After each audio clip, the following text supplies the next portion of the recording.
I do not think that any that country could change in principle the relations between Moscow and Tehran.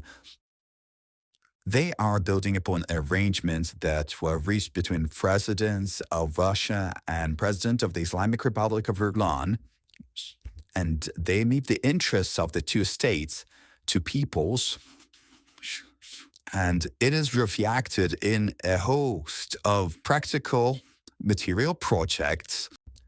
I do not think that any that country could change in principle the relations between Moscow and Tehran.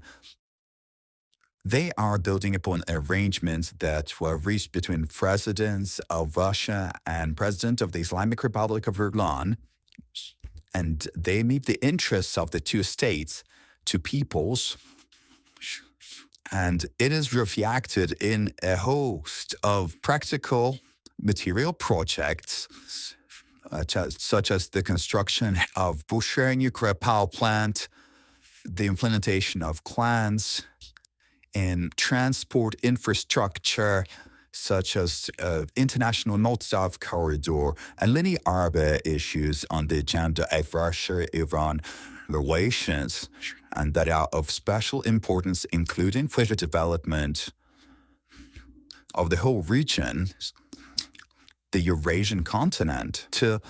Brussels is interested in preparing to war with Russia.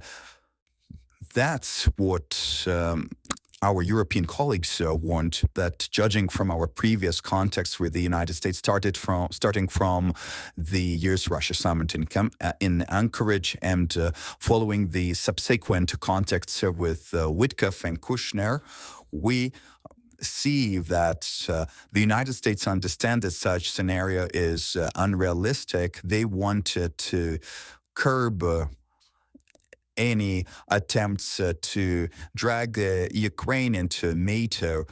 We understand that without addressing the issue that is related to the fate of people that live in Crimea, Novorossiya, in Donbass, but who categorically reject the Kiev regime, and that's why they expressed their position to accede to Russia. Without addressing this issue, we won't achieve anything good, and Americans perfectly understand it.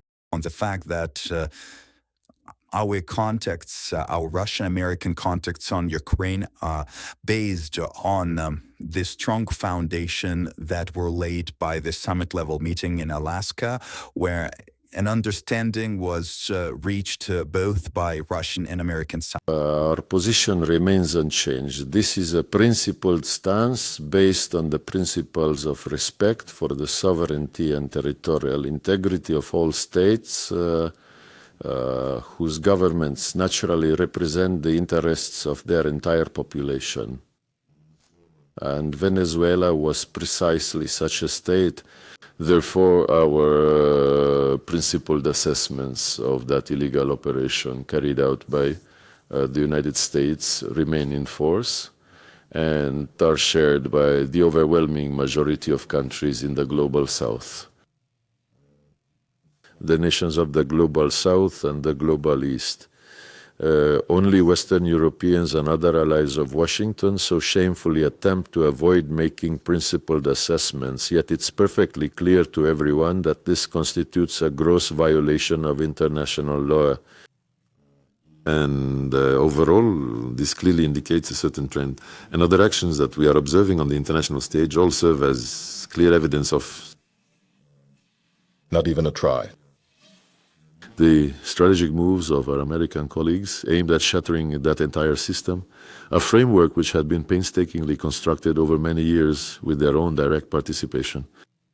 I'm not just referring to the structures of the United Nations, but also the principles of the globalization model that the United States itself implemented, invoking slogans such as the freedom of market forces, fair competition, the inviolability of property, and much, much more, which, as they say, has now, in essence, gone completely to waste. And instead of globalization, we are observing the fragmentation of the world economy.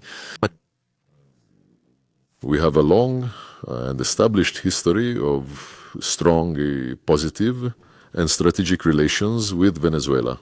We are committed to the agreements that have been reached, and of course, with great interest, concern and sympathy, we observe how the Venezuelan leadership defends its rights, its independence, while showing flexibility and expressing readiness for dialogue with the United States. The plenipotentiary president, Delcy Rodriguez, has spoken out about this on numerous occasions. With the clear understanding, of course, that such a dialogue will inevitably take a certain form. And the actual content of it, relying on the principles of equality and mutual respect, and the rejection of unilateral methods of dictate, either in politics or, even more so, methods of forceful coercion. I cannot predict how everything will unfold further.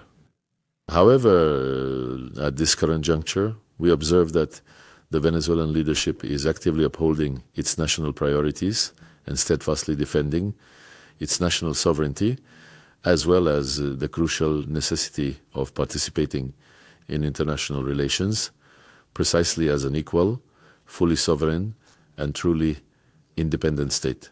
I very much hope that all those who are interested in relations with Venezuela, including the United States, will reciprocate and will also respect these principles, which, in my opinion, should be universal in their nature.